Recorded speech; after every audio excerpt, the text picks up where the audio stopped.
bending stiffness. And so we measured it by measuring the force acting by the beam for different deflections. So now once we know that, we measured the frequencies of oscillation of frequency, and you can see that we can predict those frequencies very well. We also did something, and we once again use the equations we solved earlier, and we can very accurately predict the frequencies of such oscillations. So to determine the frequencies of coupling, we first have to find out the demagnetization of the magnet. And so we measured the field from different distances from the magnets. And so we also measured for a free magnet and for a magnet attached to a steel beam. And so we then fitted the dipole model to our measurements and found out the effective dipole moment flow. We can see that the effective dipole moment for the ones attached to the beam are larger due to the magnetization in the steel beam. And another problem is that when you fit the dipole model, there is a discrepancy for small distances from the magnet. And so to solve this, we use the full magnetized cylinder model. And we use the following field equation describing the field at any point in space for such a magnet. And then we fit that model into our experiments, and we can see that now they fit, and we fit the magnetization of the magnet into this model. And you can see that this time we don't have discrepancy for small distances from the system. Okay, so to evaluate whether we want to evaluate the force between the magnets, and we use the following experimental setup. And you can see that we can accurately predict the force between the magnets using the magnetization method earlier. And so in our experimental setup, we use the following beams. The steel beam is characteristic because it's ferromagnetic and it can have eddy currents. Aluminum isn't ferromagnetic, it has eddy currents. And the PVC, the plastic beam, has neither. Okay, so we also use different magnets in our experiments, and they differ in mass and magnetization. Okay, so here you can see our experimental graph of the oscillations. And we can clearly see that when one oscillates the most, the other oscillates the least. And we can see that there was something that looked like beating other, and that suggests that there are two component frequencies. Then when we actually find the spectrum of this signal, we can see very specifically two frequencies. And these correspond to the two first modes of oscillation. Okay, so when we look closer, we can also see that the amplitude decreases over time. That is due to dissipation. So let's analyze what can. So the main source of dissipation is the deformation inside the beam. And we model it using the Lavriková model for deformation, which describes that the bending moment from dissipation is proportional to the change in curvature over time. And so we add it to the Euler equation, and then we can find out the motion. So we take this correct equation with dissipation. We use separation of variables to find the solution, and we can see that the space-dependent term is not affected. However, the time-dependent term has a term for dissipation, and we get the final solution for the time-dependent. And you can see that it composed of an oscillating term and a term that decays the amplitude. And we can see what's crucial here is that the decay rate is actually proportional to the frequency. Okay, it's effects question. And so we wanted to measure the dissipation coefficient, and to do that we fitted the equations of motion to our experiments, and we have found we have fitted the value of the dissipation constant, and we have seen that there's quite some uncertainty, which is due to the fact that there's numerical instability in fitting our function. And another thing is that for the parameters we fitted, we can see that the parameter outside the square root is much smaller than 1, which means that the effect of dissipation on the frequency is negligible. So now, we fitted our theoretical our model with dissipation to our experiments, and you can see that there's good agreement between theory and experiment. So the trajectory is a hard way and an inclusive way to find out the characteristics of the motion. So we decided to analyze the spectra and the frequency of the modes. So we can see that for different initial conditions, we can have different amplifications of different modes. So for example, when we move them in phase, we can see that the first mode is the largest, and when we move them in antiphase, the second mode is the largest. Okay. So, and for the initial conditions in our problem, we had both frequencies. Now, in our experiments, we changed the following parameters: the magnetic dipole moment, the mass of the magnet, the linear density of the beams, the length of the beam, the material type, and the amplitude of the oscillations. So, first we check aluminum beams, and we can use our equation for describing frequencies, and we can see that we can very accurately predict the frequencies of such oscillations. We also can change the magnets on the end of the beam, and once again we can very accurately predict them. We also changed to plastic beams, and we can still accurately predict the frequencies. Another parameter change was the magnetic dipole moment, and to change that we used different magnets but added mass to compensate for the mass of the magnet. And analogously, we used the same magnets and added mass to control the other parameters. And we can see that we can also predict very accurately the effects of the magnetic dipole moment on the frequency and the effect of mass on the frequency. So we also wanted to see how well the linearization worked, and so we measured the frequencies for when it's nonlinear, and we can see that even nonlinear effects have little effect on the frequencies that we observe. We also wanted to see how normalized frequency. We could combine all our experiments for the first mode, and you can see that they all fit, they all are really close to a theoretical curve for depending on the normalized frequency, depending on our reporting number, which is the emissionless mass ratio. So we can also see that for steel beams, we couldn't accurately measure the second mode for large systems, and this is due to the fact that the beam is magnetized, which constituting there is a hysteresis inside the beams, which can cause large dissipation. So we have deviation for steel beams. Okay, so in conclusion, we made a model describing the elasticity of the beams using the Lavriková equations. We also described the magnetic interactions using the dipole field, and we linearized the forces around the equilibrium point. We found equations of motion describing the coupled oscillations. We also modeled dissipation using the Lavriková formula model. And we were able to predict very accurately all the frequency, both the frequencies of motion, depending on all the relevant parameters we changed. For the type of beams, different types of magnets, and we have seen remarkable correspondence between our predictions and the actual experiments. Thank you.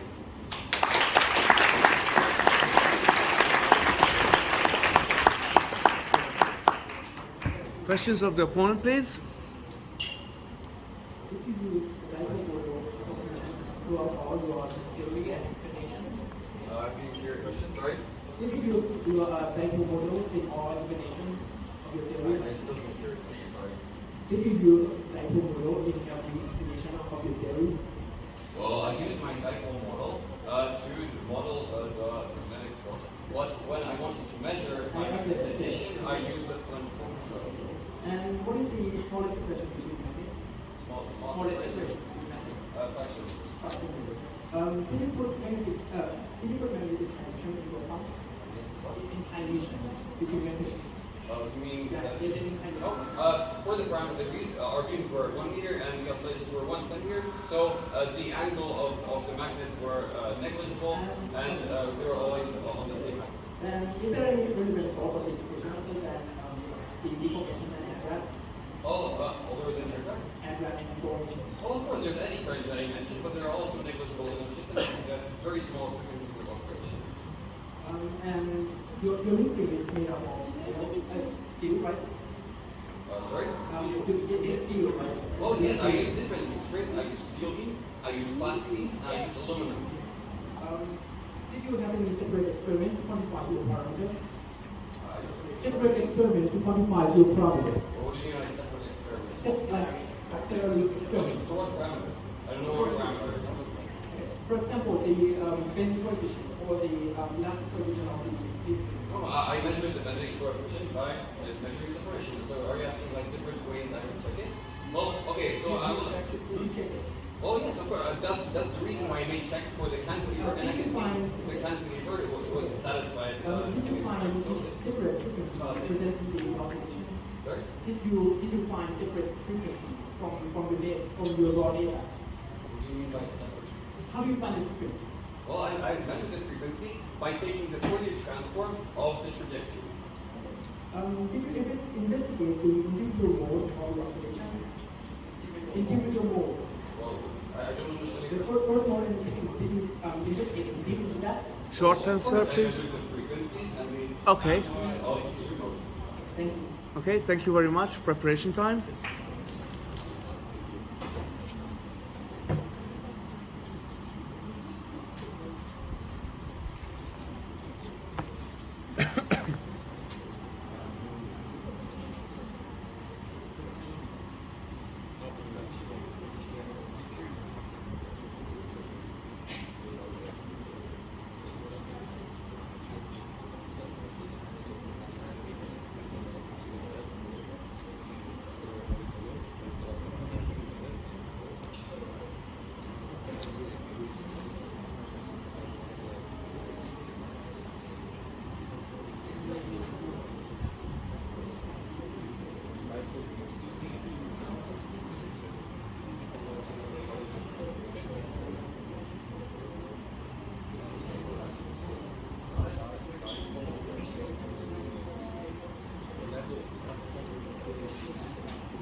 My name is Ptaszek, and I'm going to be opposing the proposition and board oscillator. So show the lower end of two identical strings which are down many strings and attach magnet to the upper end such as the repel and R2 move. Investigate the movement of the lead string and convert the land boundary. So for the important overview, he introduced this problem by the phenomenon of rotation, and the theory he used, he thought of the spring with oil theory, and he also for the eigenmodel of the lead spring, and he also used dipole approximation, and he for the gravity he placed magnet which only with lead, and the improving of force and elastic force. In terms of parameter investigation, he did some of the experiment using tensor readers to measure the magnet and magnetic force. They used self-reader to detect frequency and displacement, and he generally observed two modes of oscillation. The first parameter he started with the mass on the end, so he did 8 variations in mass. In the result, he found out that it would increase in mass would decrease in frequency, and frequency would equal to 1 over mass. And for the second parameter, the length of the lead string, the result found that the frequency were and proportionally to the 1 over length. For the third parameter, the distance between beam, the result found that there is a non-linear effect, not fully explained, therefore it is theoretic. For the strength of the border, he gave us some insightful theoretical model, and he explained it quite understandable. And the theoretical comparison was quite good compared to the experiment and theory. And he also did many parameters. He also investigated many parameters in his experiment. Also, but still, in the weakness, he spent very short time explaining a very complicated equation and its derivations. And also the video is quite dark, can't really see the phenomenon. And also the other analysis was not discussed in the report. And the problem statement states to use a non-matrix space, which he uses as POV. And for the last one is he did not enough time spent on comparing the theory to the experiment. He just did it bits, but not how it deviates from the theory or that. For the report evaluation, the past improvement was satisfactory. It is clear in predicted the phenomenon consider sufficient parameters. Quantitatively explained is quite lacking. Scientific explanation is good to prioritize on complex explanation instead of physical analogy. He also had a strong understanding in his model, and for the experiment it is satisfactory. Multiple parameters was explored. And he built also the experiment and also have multiple observable experiments to prove the same parameters. And also about the associated model, we became partial. So there is sufficient and simple models, high prediction power, and most existing theory cited. Yeah. So I would like to invite the reporter to discuss about the discussion. So, first thing is about your assumption on the dipole model. Can you show the slide about? Yeah, sure. Here's the other mic. The slide where you were. The slide where you verify the dipole approximation. Okay, so I get there. Here we decide the way to the force. So mathematically, how do you verify if it was earlier I measured the force between the force or the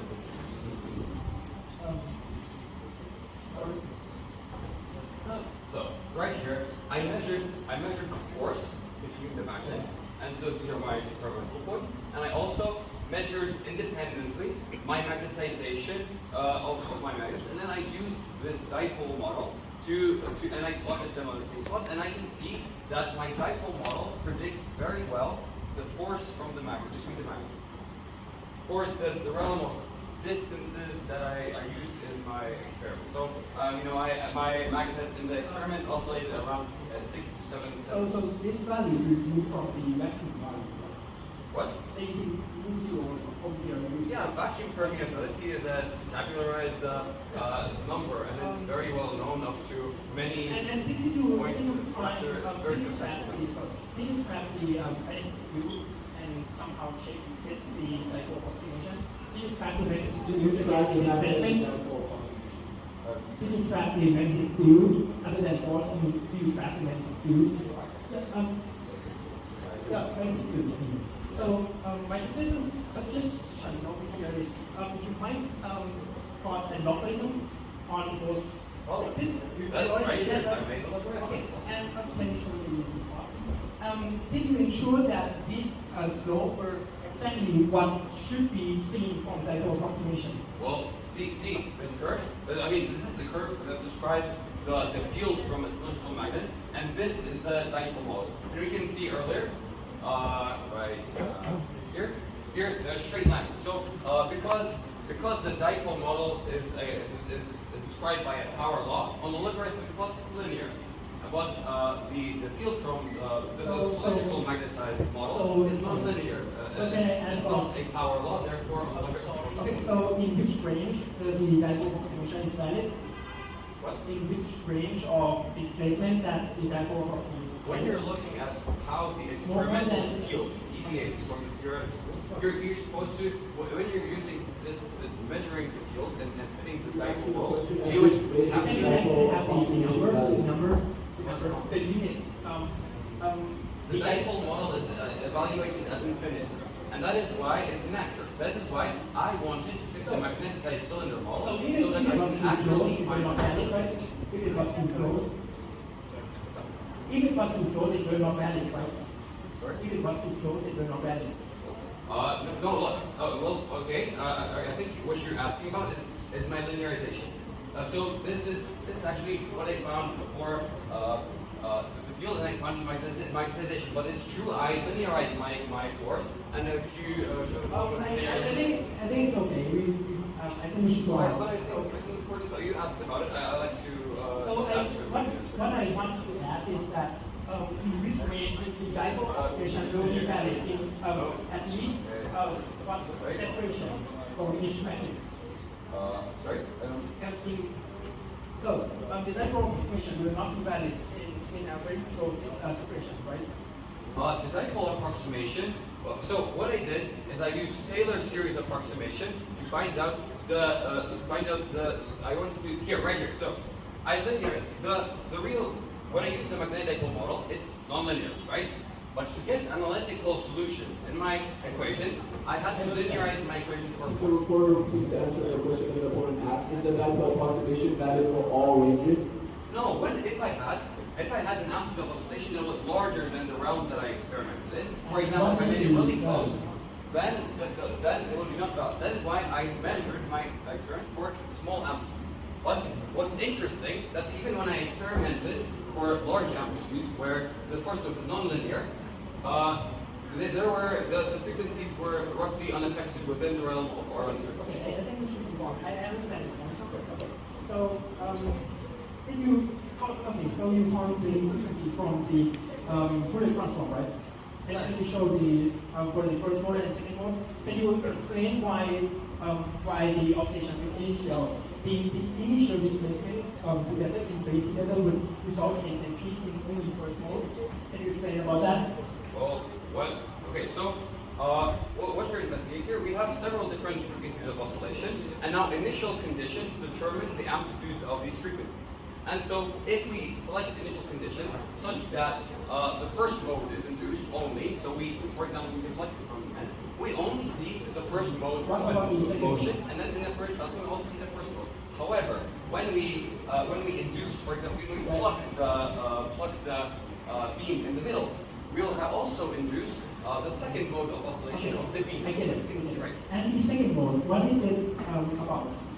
What should be physical interpretation of what the second mode mean? Oh, well, these are all modes of standing wave and standing beam. So I have a plot showing the shapes of different modes. Okay, can you show the shape of different modes depending on the mass pressure? I'm sorry, I'm specifically the mode that. Okay.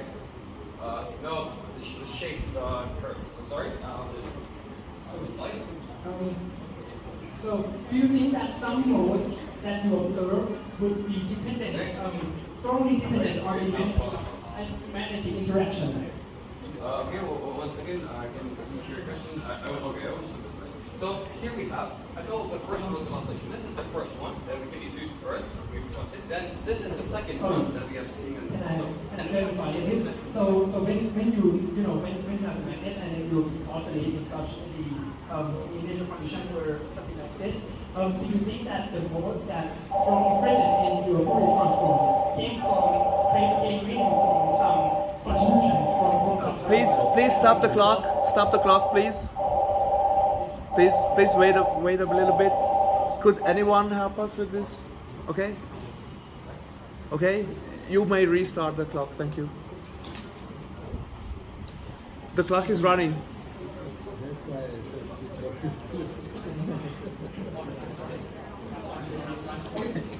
what causes the second mode in your experiment?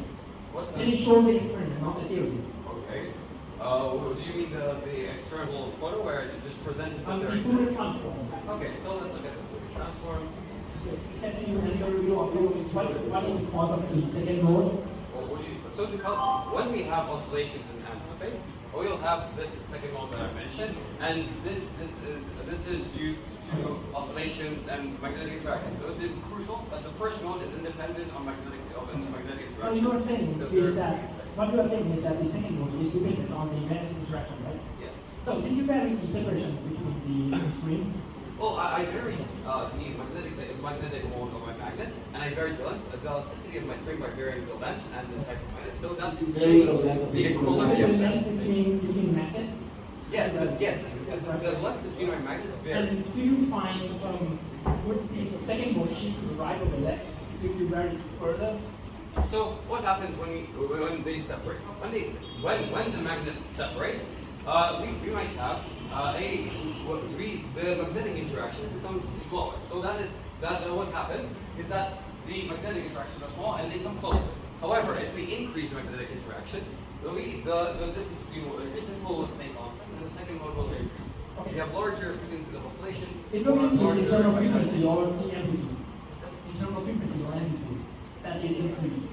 Will it increase in frequency or the amplitude? Oh, the amplitude is purely dependent on the initial conditions. No, right. What? The amplitude doesn't increase, right? What do you mean by amplitude? Amplitude doesn't increase. I agree with you people over here. Let's talk about you said that you also analyze the mode separately by varying the initial condition, right? And you observe the frequency, right? Did you analyze the dissipation in each mode separately? We can see it right. Okay, so. Okay. I don't think that this is the. Okay. Okay. Well, let's look at the. Okay. Okay.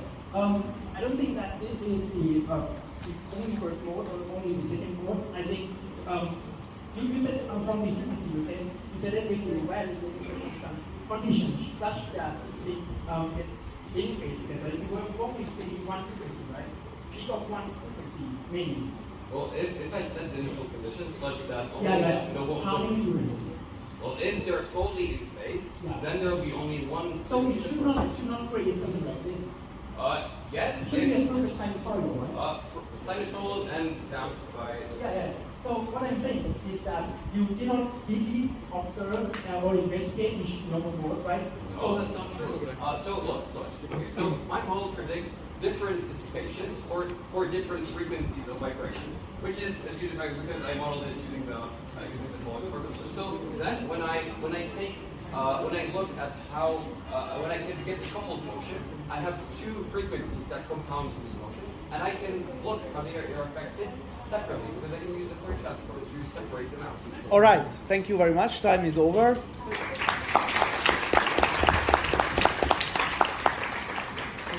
So for the conclusion, I would say that the conference was somehow uncollaborative with the discussion.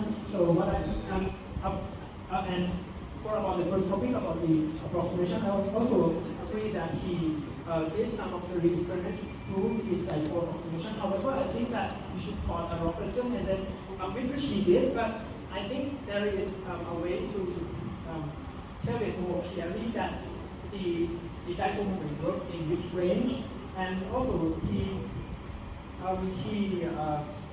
we discussed about the individual normal mode, which he said that the second mode, which presents when the separation of the string is closer, is dominant with the magnetic interaction, which I also agree with him. But what I'm going to suggest him in the end is that if you further investigate in each mode, you might find out some insight about the dissipation, whether the dissipation really comes from the magnetic interaction or the bending. So thank you.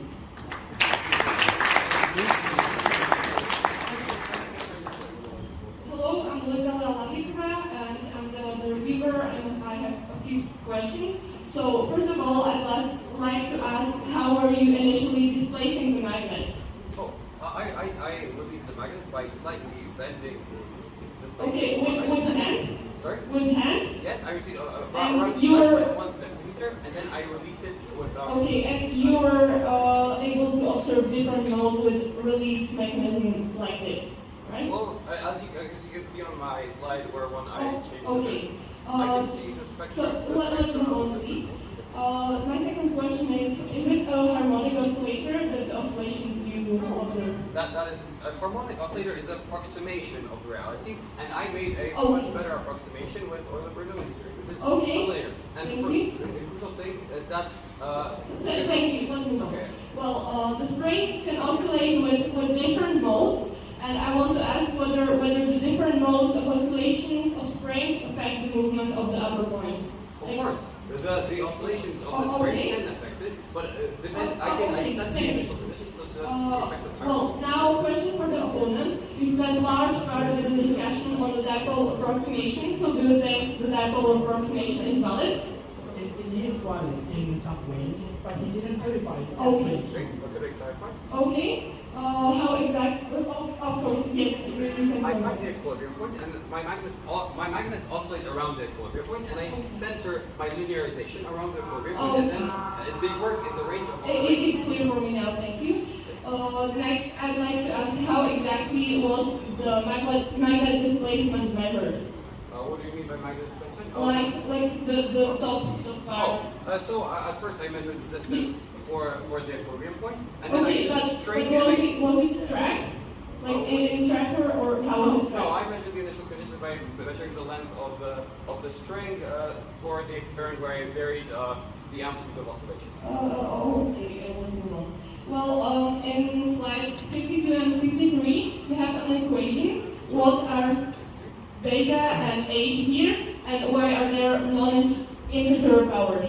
Oh, what do you mean by integer power? Non-integer powers, like you have I to the power of 1/4 and things like that. Of course, that's what comes out from our theory. So beta is a dimensionless parameter, which Okay. is when we have. So what beta and what h? Sorry? What beta and what h? Well, beta is just a way of that we represent really the material constants Okay. in the system. And then we And what's afraid h? for one mistake I made, it's not so what, sir? So please move on. What's the h? H is another set of parameters that we use just to condensify the equation, and it's really just a constant that we made to make the Okay, equation smaller. that's all. Represents all. Okay, Thank you so much. thank you. We were saying that the recording was not collaborative during the discussion. Okay.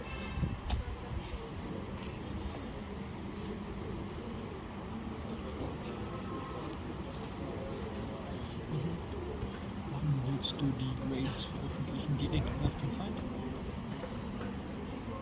Also ich dachte mir schon, Ja, das ist ja schon public. ja. Also die früheren haben wir auch gezeigt. Das könnte natürlich die Spannung ein bisschen steigen, aber auch nicht.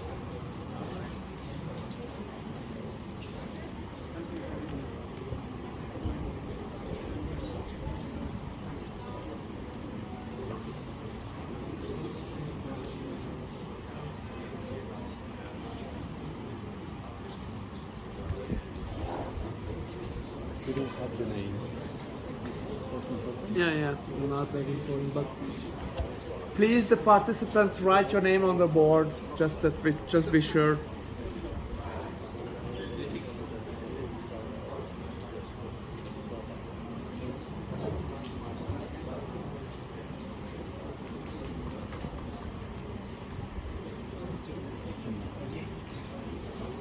Naja, was kann man machen? Ich verstehe, er war wütend, aber er ist noch professionell. Er war wütend, aber Wieso? ich weiß nicht, Ja, aber der Vortritt ist schon wieder, wie immer. ja, aber er war so wütend, ich habe mit ihm gesprochen, aber ich habe das auf ihn gesehen, er war ganz wütend. Und dann, Aber sind die deine Leute zu ihm gegangen zuerst mal? ja, und er hat Okay. gesagt, er will mit Ihnen diskutieren, Ah. er wird nicht Ja, den gut. Spreadsheet nicht zeigen. Und Okay, then stop the clock and wait just a few seconds. Directement. Maar ik denk dat dat neemt dat terug te nemen.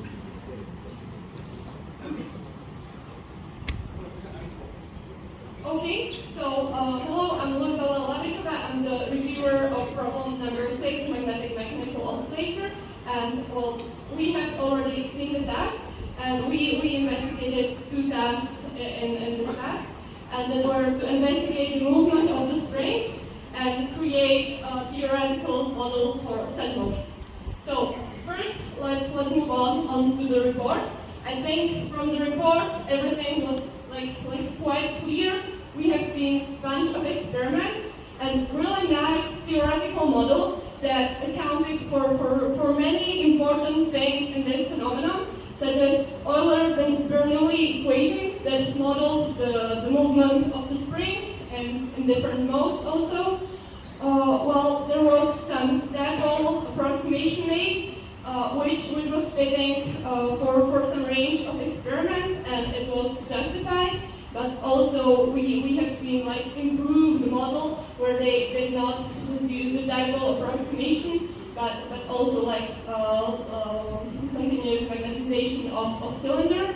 And well, there were corrections made, and the theory was fitting. Also, I'd like to point out use of Fourier transformation to find out the frequency of oscillation. We have also seen phenomenon demonstration with various modes, but well, what was unclear from the report was how the initial displacement was done and how it was able to oscillate in different modes, because these oscillators, coupled oscillators, are really sensitive for the initial displacement, and it's difficult to actually have the different modes and them oscillating in sync. And also, now let's move on to the opponent.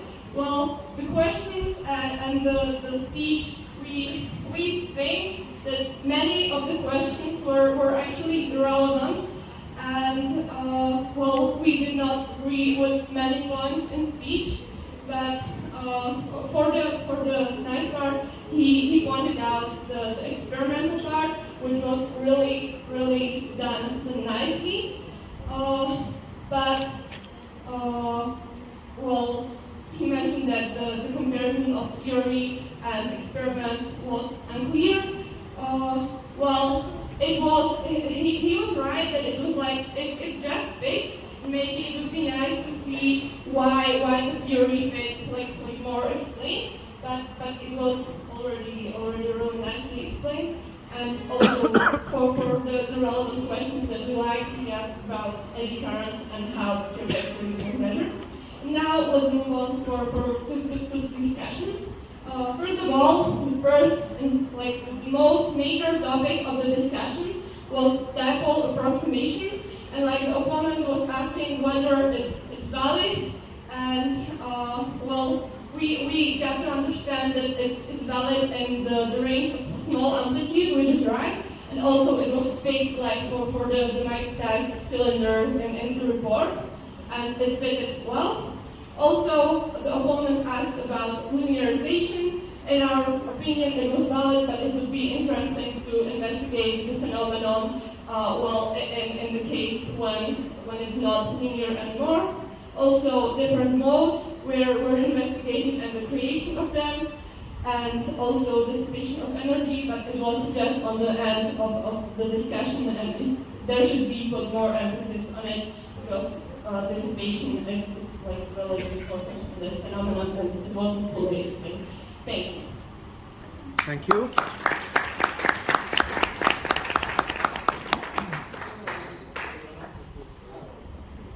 First of all, I want to ask about initial conditions. So, initial conditions change the amplitudes of different frequencies. However, they do not change their frequencies. So we can see that when we change the initial conditions, when we start to from when we put it in phase or in antiphase, we have exactly the same frequencies, but the amplitudes change of each frequency. Okay, so another thing I was asked about when the dipole approximation works. Does it work for forcing rules? Well, it matter what's the distance between the magnets, but what is distance from the point where I linearize it. So I linearize it always at around the equilibrium position, which is the point around which my magnets oscillate. And so we can see that for the Amsterdam oscillation, my linearization works pretty well. So I could linearize my dipole approximation. Okay. Another thing, dissipation. I was asked about what is the source of dissipation.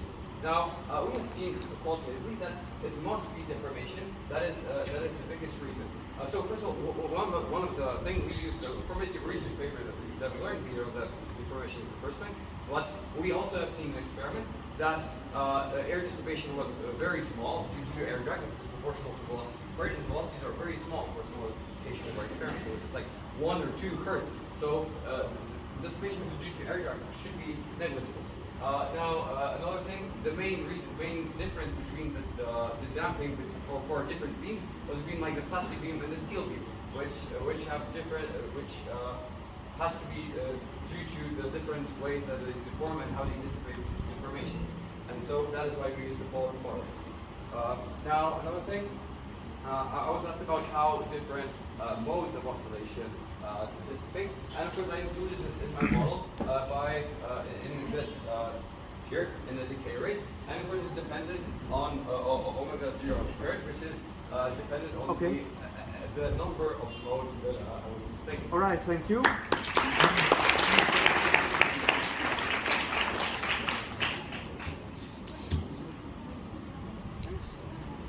Questions of the jury. Georgi. Yeah.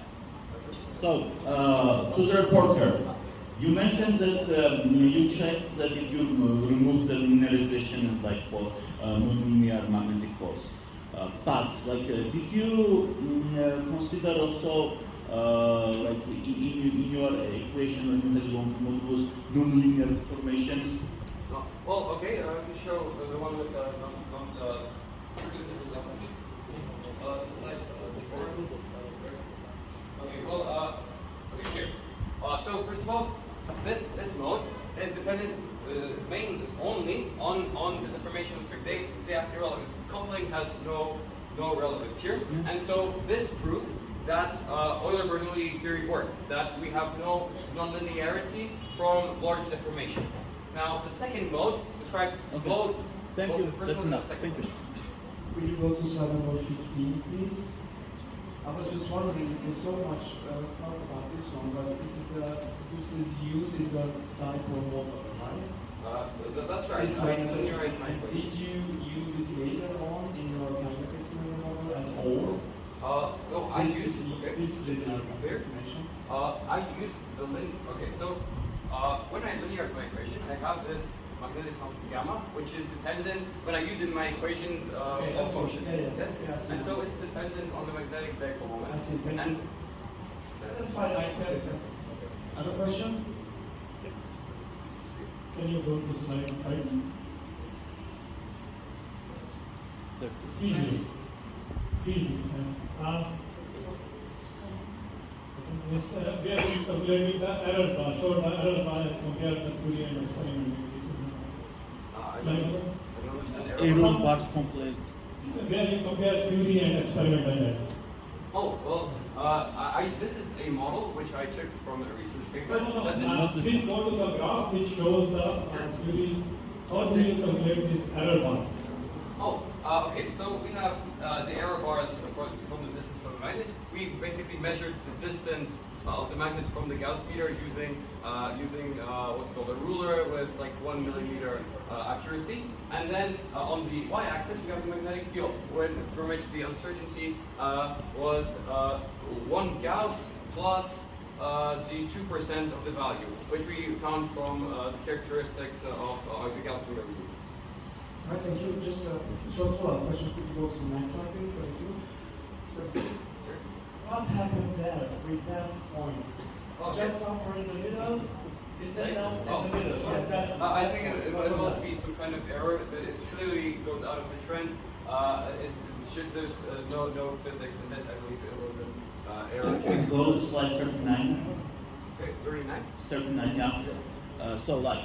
Here's you have first of all explain why is the dissipation due to the deformation this and not like this multiplied by velocity or whatever? So why physically why it is this? Okay, so we use this equation is taken from a book. So I use this equation as a model for dissipation. Now I understand it in a way that, and it was explained in a way that the dissipation is proportional to the curvature over time. So when we have more curvature and curvature changes a lot over time, we have more dissipation. So this is how we intuitively understand and what's the reason here. So, for the review. Do you think eddy current is important in this experiment? What's your opinion? Well, I don't think eddy currents are like a major cause of dissipation. The major cause is large losses in the spring movement. Eddy currents. Eddy currents are also the amplitude of the eddy currents and effects on damping. It depends on the frequency. And my frequency was around 2 centimeters, so it should be negligible. And I also made a simple test by taking just a simple aluminum beam and added like a really strong magnet on top of it. And the rate of dissipation was so small that I assume it's negligible in this case as well. Any other questions? If not, then go. Okay. So yeah, we usually saw that the magnets were repulsing each other. So like, did you try those, like where they were attracting each other or repulsing each other? What's the difference? Well, yes, there is a difference. Well, first of all, I only experimented when they're repelled because that's what the model states. But it's quite interesting what happens when they're really close.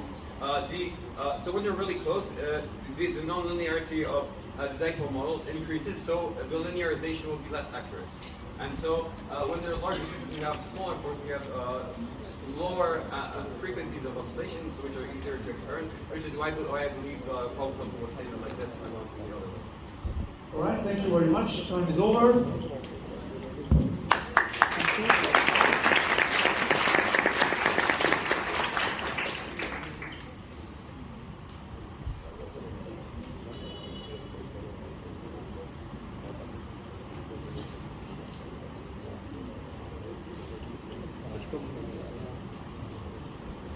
Du redest nach den Trades und machst die Kommentare und so weiter.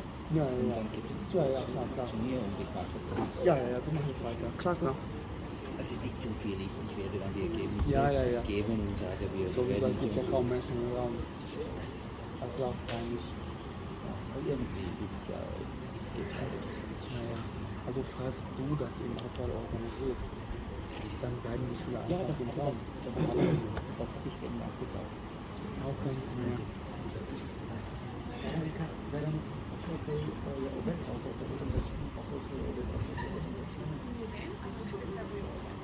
Zresztą zniesiło, bo ja to chcę zapowiedzieć opowiadać, wiesz, że czy może jest równo na to, a mi, że to co zacznie, żeby to zrobić.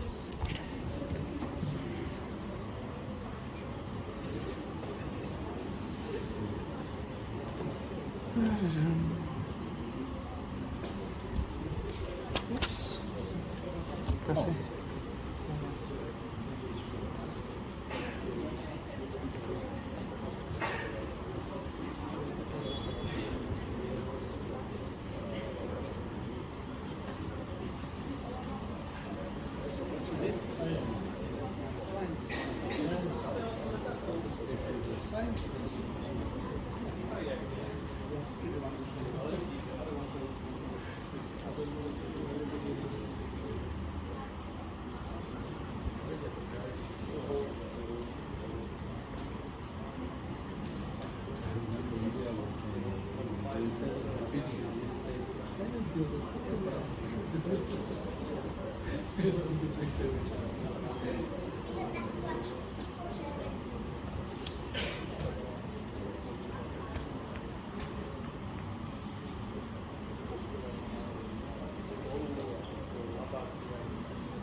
Okay, it seems like that the jury is ready with the scores. And I'm using also the mic now. So I'm asking the jury to show their scores. It's 8, 7, 8, 8, 9, and 8. The now the scores for the opposition. It's 5, 5, 6, 8, 8, and 7. And finally scores for the review. It's 7, 8, 8, 8, 9, and 8. Pretty high scores. Big applause, please.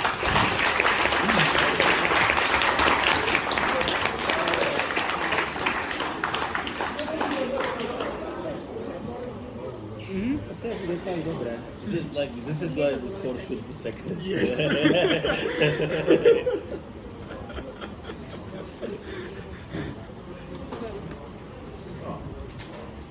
Because most of us can count pretty good, so I think the feedback should be pretty short. Even though I would give it for Luis for the 7.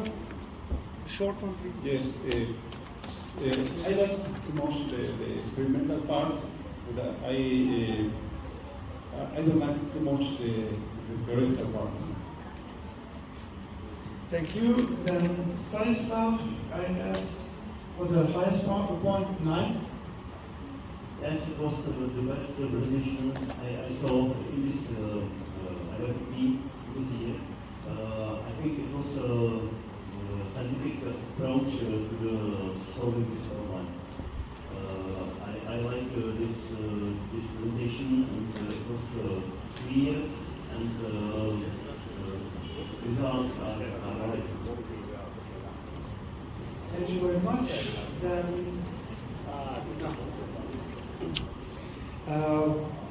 Position 5. I gave a 5. I think you missed many parts of the presentation that made also your questions, then later on the whole discussion somewhat less important. I mean, it was not well prioritized, and you were just spending time on things which were more or less already in the presentation. That's why I ended up at a 5. But we have also a 7, maybe not an 8.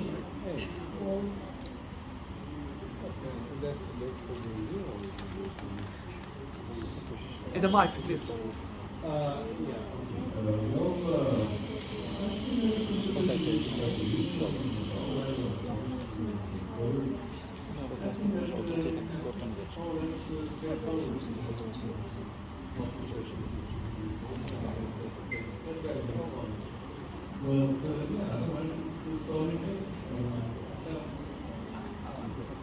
okay, that's it. Okay, and move on for the review.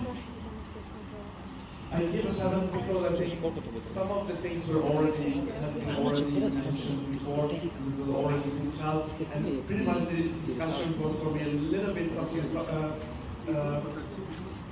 so not that deep. But the opposition, summary of the opposition, I really like that. The report was a bit less okay. Only notice that it's still a very good mark. And there's a 9 for the review from Stanislav. Okay, it was a good job. Clear presentation. Discussion analysis was very well because she expressed many own ideas. And my job, thank you, and my job is over now because the fight